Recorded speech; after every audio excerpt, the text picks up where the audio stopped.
임신에 대한 이야기를 했으면 당연히 따라와야 하는 이야기가 이제 출산에 대한 이야기인데요. 자연분만과 제왕절개는 자체로 다르잖아요. 그렇죠. 힘주세요 하면 진짜 예쁘게 이렇게.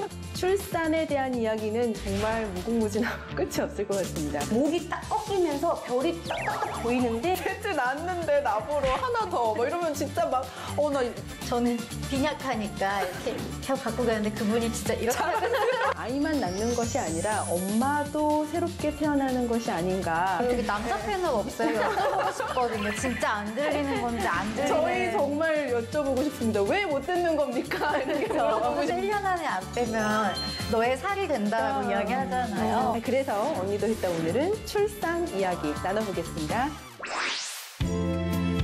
안녕하세요. 육아에 지친 나를 위한 이야기 C채널 언니도 했다의 황소영입니다.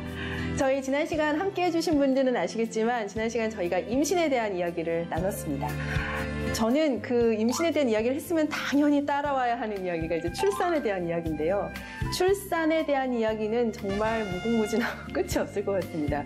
우리가 아이를 낳으면서 아이만 낳는 것이 아니라 엄마도 새롭게 태어나는 것이 아닌가라는 생각을 하기 때문인데요. 자, 그래서 언니도 했다 오늘은 출산 이야기 나눠보겠습니다. MC 변호사 황소영, 부모 코칭 전문가 이다랑, 방송인 한지유. 자, 언니도 했다 오늘도 함께 해주실 두 분 소개하겠습니다. 부모 코칭 전문가 이다랑 씨 그리고 방송인 한지유 씨입니다. 안녕하세요. 안녕하세요. 우리 지난 시간에 임신 이야기 했었잖아요. 그렇죠. 자, 이제 뱃속에 데리고 다녔으면 세상에 내보내야 되겠습니다. 오늘 출산에 대한 이야기 할 텐데요. 저는 아이를 셋을 낳았는데 이 출산이 지금 마지막 출산이 한 4년 정도 됐으니까 이제 벌써 가물가물해요. 근데 이게 이야기를 또 다시 새롭게 시작하면 새록새록 되살아난다는 게 놀라운 거거든요. 누구나 이 출산 경험은 다 다이내믹하고 한 사람 한 사람마다 이제 자기만의 스토리가 있을 텐데 나의 출산은 어땠는지 한번 이야기 나눠보겠습니다. 다랑 씨부터 어떨까요? 저는 진짜 출산 어렵게 한 케이스였어요. 임신 기간을 순조롭게 보낸 거에 비해서 출산이 너무 어려웠던 게 왜 우리가 임신할 때 특히 첫 아이는요 당연히 자연분만할 줄 알잖아요. 당연히. 맞아요. 저도 정말 자연분만을 위한 요가 열심히 했거든요. 근데 이제 당일날 진통이 왔는데 아이가 걸려서 계속 더 이상 진전이 없는 거예요. 나중에 이제 낳고 나서 알게 된 게 머리가 큰 건 문제가 안 되지만 머리가 딱딱해지는 경우가 있대요. 나오면서 이렇게 말캉말캉해야지 나오는데 아이가 머리가 안에서 이미 연그니까 저의 골반을 계속 친 거죠. 그러니까 진통의 그 폭은 더 크고 아이는 실제로 내려오지 않고 그래서 아시겠지만 자연분만을 위한 준비를 다 마친 상태였습니다. 그렇죠. 이렇게 하고요 이렇게 근데 갑자기 수술실로 끌려가게 된 거예요. 진통을 이미 10몇 시간을 한 상태에서 촉진제도 다 맞고 처치도 다 한 상태에서 다시 끌려가서 좀 시작하자마자 드리기 좀 그런 말씀이지만 자연분만과 제왕절개는 자체로 다르잖아요. 그렇죠. 다시 처음부터 그걸 다시 다 겪고 아이를 낳고 이랬는데 이게 아이를 낳고 하니까 수많은 자괴감이 몰려오더라고요. 그동안 나 뭘 했나? 뭐 했나? 그 막 요가하고 이랬던 시간들이 떠오르면서 나 뭐 했나? 뭐 그런 생각이 많이 들었어요. 사실 제일 억울한 케이스가 자연분만 아플 거 다 아프고 제왕절개 하는 맞아요. 거거든요. 이럴 바엔 그냥 안 아프고 제왕절개 했으면 좋았을 텐데 참 어려운 경험 하셨네요. 지효 씨는 지난 시간에 조산기가 좀 있었다 이런 말씀 하셨는데 조산기 있었으면 출산도 그렇게 쉽지는 않았겠어요? 신기하게도 출산 좀 쉬웠어요? 네네 그랬는데요. 저는 이제 2번 애를 낳았잖아요. 근데 2번에 낳는 병원의 스타일이 달랐어요. 첫 번째는 이제 여성병원에서 낳았어요. 근데 정말 여성을 위한 엄마를 위한 병원인 거예요. 가족분만 했는데 이제 무통까지 낳기 전에 무통까지 넣으니까 이게 별로 이렇게 진통이 없더라고요. 힘주세요 하면 진짜 예쁘게 이렇게 힘주고 자 힘주세요 이렇게 하면서 진짜 신기하게 너무 편안하게 첫째를 낳고 남편도 이제 와서 이제 탯줄 자르세요 하니까 와서 이렇게 여기 자르세요 하고 이렇게 딱 잘랐어요. 그래서 다들 시어머니도 너 정말 애를 잘 낳고 정말 이렇게 진통도 예쁘게 하고 정말 너무 퍼펙트 아파트에서 네, 그랬는데 둘째는 대학병원으로 네, 그렇죠. 값싸서 다를 수 한진 때문에 이제 대학병원에서 이제 낳기로 했는데 이제 새벽에 진통이 오기 시작해서 남편을 이제 데리고 이제 갔어요. 갔는데 이 무통 해주신 분이 없더라고요. 다 퇴근을 하시고 주사 무통 좀 놔주세요 막 이랬는데 없어서 이제 진통 그때부터 시작됐습니다. 처음 겪은 거예요. 애를 첫째를 낳는데도 무통이 있는 거랑 없는 거랑 너무 그렇죠. 네, 다르더라고요. 그래서 이제 둘째도 이제 가족분만으로 하겠다고 가족분만 실에 들어갔는데 이게 난리가 난 거예요. 음파 하는데 내가 네. 못하겠고. 네, 그러면서 막 갑자기 첫째 때 느끼지 못했던 뭔가가 나오려고 하는 거예요. 그래서 저는 처음에는 화장실이 큰 건 줄 알고. 그렇죠. 네, 간호사 선생님한테 선생님 저 큰 거 나와요. 싸도 될까요? 하는데 그때부터 시작인 거였어요. 그러면서 이제 목이 딱 꺾이면서 별이 딱딱딱 보이는데 진짜 별이 보여요? 네. 별이 목이 딱 꺾이는데 제가 안드로메다에 뭔가 이렇게 별 행성에서 붕 떠는 느낌과 함께 되게 디테일하다. 네, 제가 무통 때 못 느꼈던 네. 그러면서 뭔가 이렇게 큰 진짜 화장실에 볼일볼 크게 나와요 하면서 출산이 됐어요.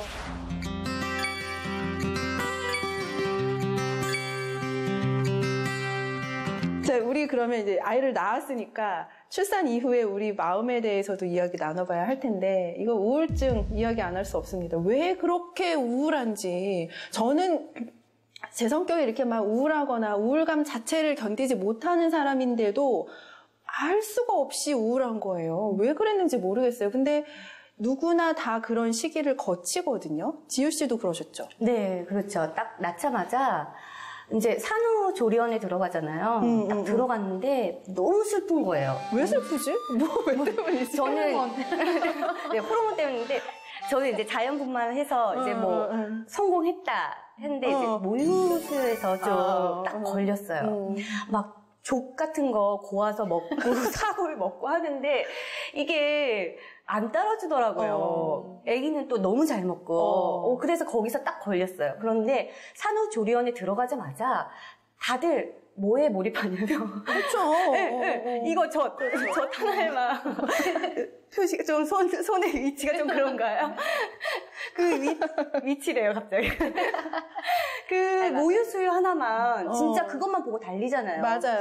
근데 거기 막 너무너무 막 잘 나오는 사람은 1등. 나는 뭐 애는 못 먹고 있는데 너무 잘 안 나오는 거예요. 그래서 그때부터 시작했어요, 우울증이. 그래서 저녁 때마다 막 내 젖이 왜 안 나올까 하면서 울기 시작한 거예요. 왜냐면 저 산후조리원에 있을 때 아이가 매일매일 몸무게랑 키가 느는 거 적어놓잖아요. 맞아요. 저희 조리원에 그 젖이 아주 잘 나오는 엄마가 계셨는데 왜 우리가 방에서 유축이나 젖을 먹이고 이렇게 병에다가 이제 갖고 가잖아요. 근데 저는 빈약하니까 이렇게 갖고 가는데 그분이 진짜 이렇게 들고 가시는데 아이들이 되게 잘 크는 거예요. 그러니까 나는 물론 아이들 되게 작게 낳은 건 아니었지만 저것 때문인가 이런 생각도 들고 밤에 막 저도 많이 울었어요. 네.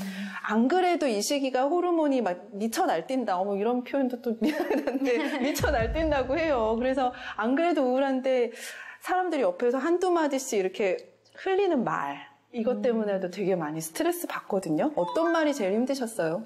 저는 아무래도 모유수유 때문에 스트레스가 좀 있다 보니까 아이가 잘 못 먹는다, 못 먹는 거 아니냐 이렇게 뭐 이렇게 지나가면서 하시잖아요. 그 말도 되게 스트레스 받고 저는 전반적으로 내가 엄마가 됐으니까 마치 새로운 사람이 된 것 같은 말을 할 때가 제일 스트레스 받았어요. 그러니까 뭐 예를 들어서 친정 엄마가 왔을 때 몸 괜찮아? 그래서 그냥 좀 아프고 이랬더니 애미가 다 그렇지 뭐.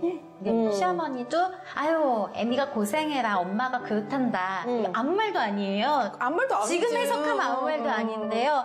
그 말이 너무너무 미운 거예요. 왜냐하면 내가 뭘 내가 애 낳은 거 말고 뭐가 달라졌어? 근데 왜 갑자기 내가 다 잘해야 되고 졸려도 참아야 되는 것처럼 그렇게 얘기를 하는 거야. 그러니까 괜히 남편이 달래주려고 한마디 하려고 왔다가 저한테 그냥 에익 하고서 이제 도망가고 이런 경우도 이제 발생을 했죠. 위로한다고 말했는데 더 기분 나쁩니다. 그런 경우 종종 있죠. 지우 씨는 뭐 어떤 말이 기분 나쁘셨어요?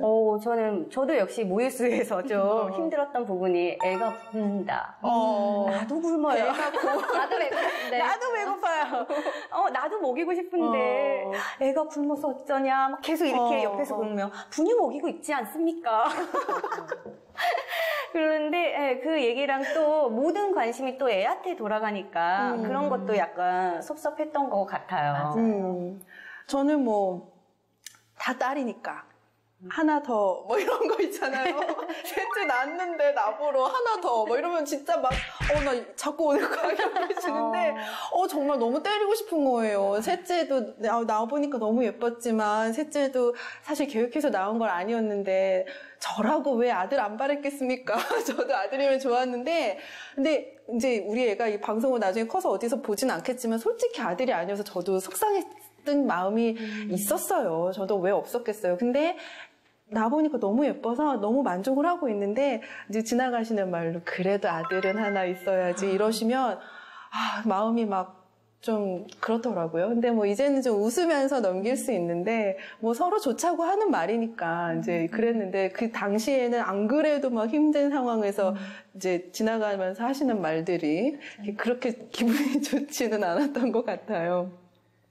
자, 그리고 또 우리 빼놓을 수 없는 게 몸무게 아니겠습니까? 네, 맞아요.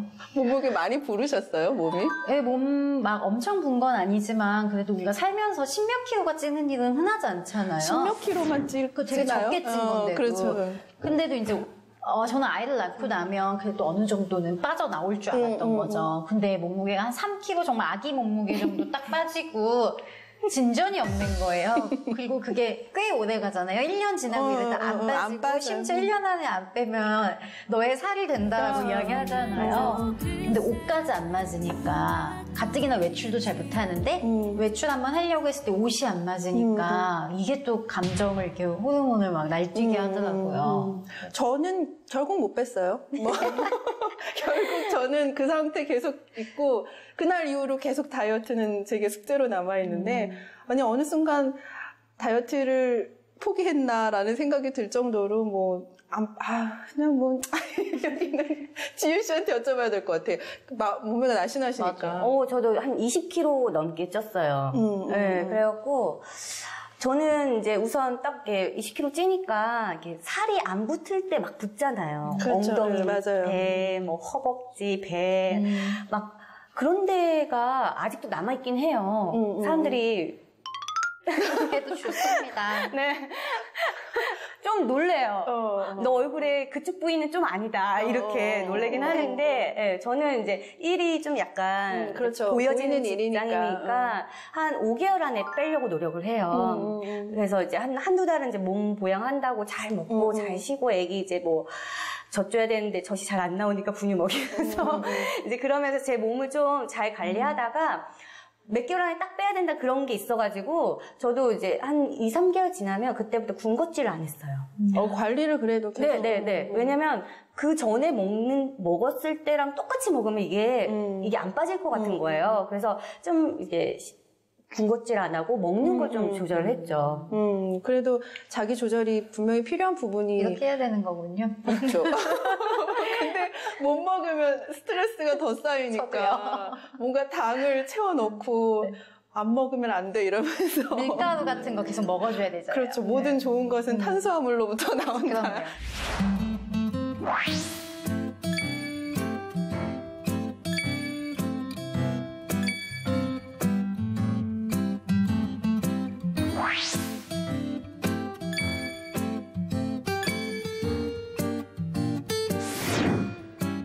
아까 이다랑 씨가 얘기를 얼핏 하셨는데 그 출산을 하고 나서 내가 달라진 사람이 된 게 아닌데 나를 다른 사람 취급한다 이런 말을 얼핏 했는데 저는 조금 저는 견해가 다른 게 확실히 달라진 사람이 되는 것 같은 생각이 들거든요. 뭔가 나도 알 수 없는 능력이 좀 생기는 것 같고 저는 대표적인 게 우리 아기가 그때 저는 거실에 있고 아기가 저 끝방에 이제 혼자서 있었는데 그때 유모님이랑 근데 아기가 살짝 뒤척이는 소리가 들렸어요. 그래서 제가 막 갔더니 아기가 진짜 깬 거예요. 근데 옆에 돌봐주시던 분은 자고 있었어요.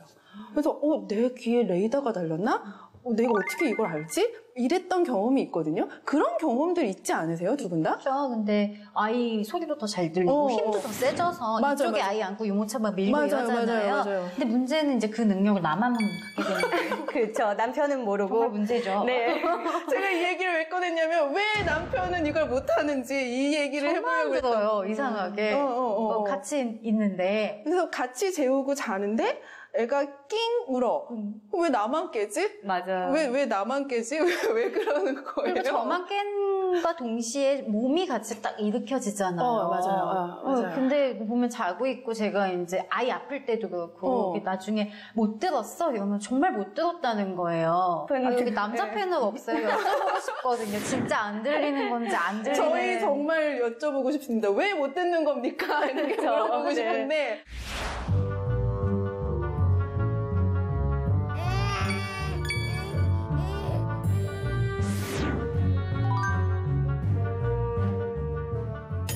애기 울음소리를 못 듣는 척 하는 거예요? 아니면 진짜 못 들어요? 진짜 하는 거예요? 네. 못 들은 척 왜 못 들은 척 하십니까? 출근해야 돼서 출근 힘들어서 못 출근하지. 못 듣습니다. 잘 모르죠. 그냥 안 들리니까 안 들어요. 못 들은 적이 더 많은 것 같아요. 들어서 깬 적도 있긴 하는데 들어서 깬 적 때는 이제 거의 엄마가 먼저 이미 발견해가지고 달래고 있더라고요. 같이 앉아서 그랬는데 못 듣습니다. 못 들어요? 네. 왜 못 들어요? 잘 안 들리던데. 못 들었죠. 왜 못 들어요? 그만큼 피곤하게 사니까 힙이 잘 안 드는 거죠. 절반은 제가 일어났죠. 절반 일어난다. 그러면 안 일어났을 땐 못 듣습니까? 못 듣는 척 합니까? 두 가지가 절반씩 섞여 있습니다. 뭐라고? 못 들은 척 할 때 50%, 진짜 못 들은 거 50%. 듣습니다. 듣는데 일단 같이 아이들과 엄마하고 저는 떨어져 있고요. 그래서 듣지만 못 듣는 척 합니다. 왜냐하면 엄마가 잘 처리해 줄 거라는 그런 강한 믿음이 있기 때문에 굳이 제가 일어나서 먹어준다는 거는 실례죠. 저는 잘 듣고 있습니다. 잘 듣고 있습니다. 잘 듣고 있습니다. 그래서 일어나서 뭘 합니까?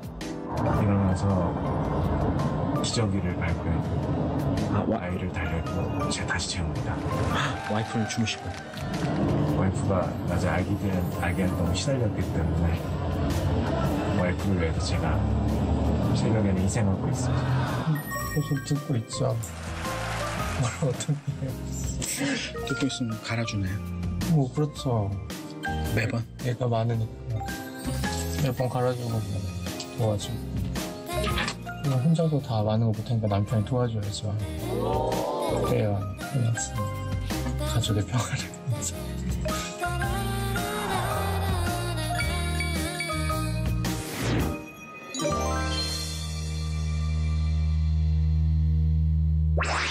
아빠가 되면서 정말 새로운 세계를 경험하시는 건 맞지만 엄마의 변화보다는 아빠 변화가 좀 적은 거는 맞아요. 근데 이제 제가 개인적으로 이제 변호사 활동을 하면서 이제 발견하게 된 문제 중에 하나가 이 기간 동안에 엄마의 이제 부인의 변화를 감당을 못해서 이게 실제로 가정 불화로 이어지고 이혼 사유가 되기도 하고 이런 경우가 있거든요.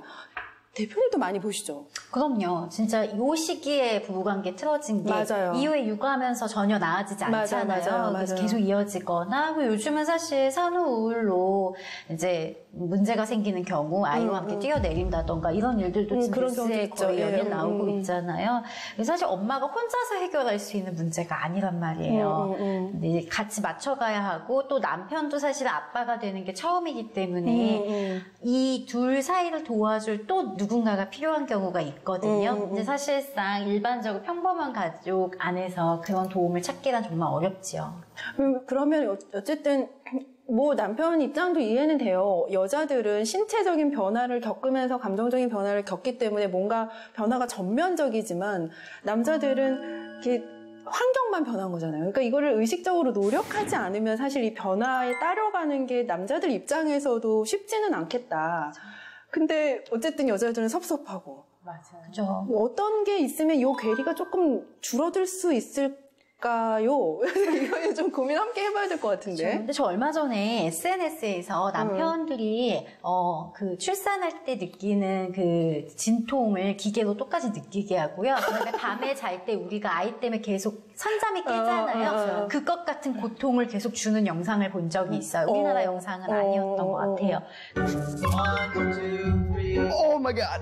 7.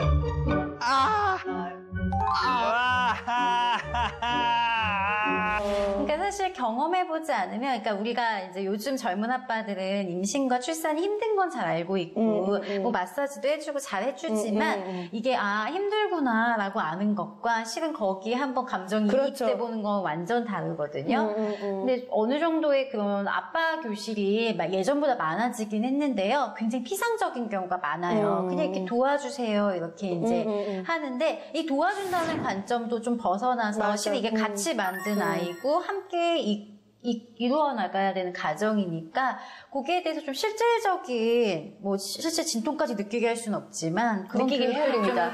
느끼기가 비쌀 것 같아요. 아, 그래요? 지우 씨도 이렇게 아이들 둘 키우면서 이런 게 좀 있으면 아빠의 관점과 엄마의 관점이 좀 이렇게 비슷해질 수 있지 않을까? 이런 경험상의 지혜? 이런 게 있을 것 같은데? 아, 그래. 저는 아직도 이게 좁아지지 않았어요. 남편이랑.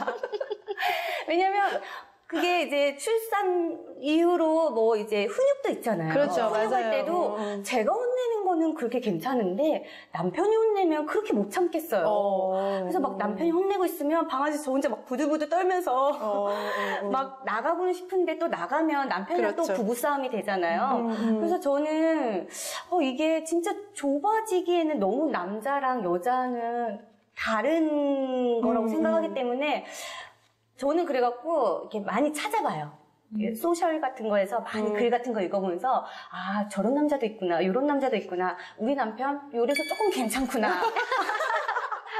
비교를 통한 만족인가요? 그런 걸로 꼭 싸울 때는 꼭 저녁에 침대에 누워서 비교를 합니다. 그래서 좀 더 못하는 사람. 네, 그런 거 막 너무 이게 최악인 경우를 찾아보면서 그렇게 삽니다. 근데 이거만으로는 좀 부족할 것 같은데?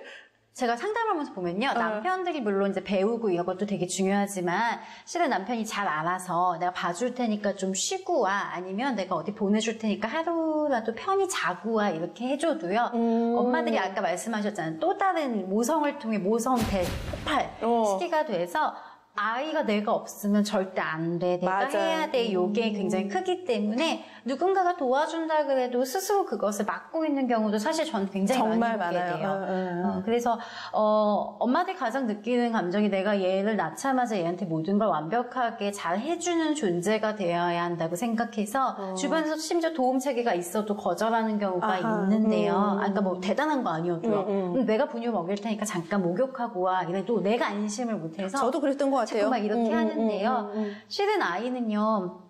발달적으로 딱 태어났을 때요. 엄마가 나한테 물리적으로 잘해주는 것보다 엄마의 그 표정, 그 정서 상태가 그대로 가는 경우가 더 많아요. 왜냐면 아이는 딱 태어났을 때 네가 엄마구나 하고 아는 게 아니라 엄마가 보여주는 표정이 딱 세상이거든요.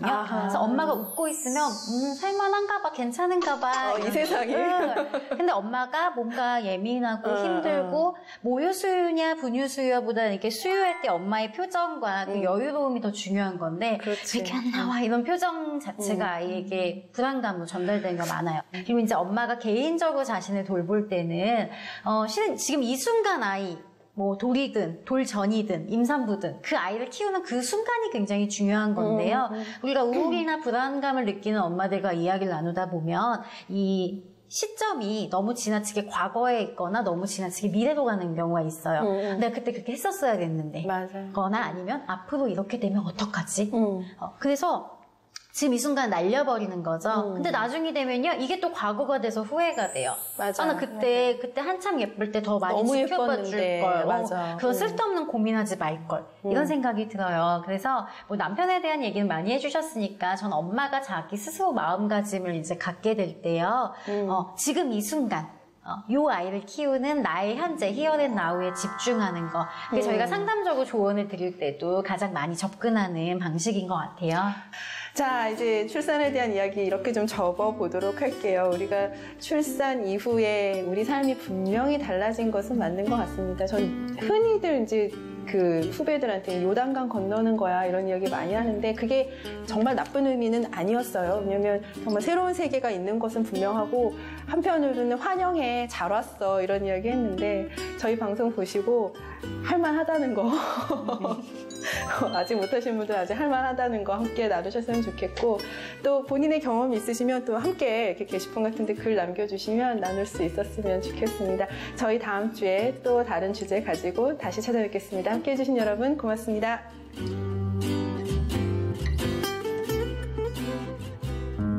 예쁜 아기 사진과 기도 제목을 보내주세요.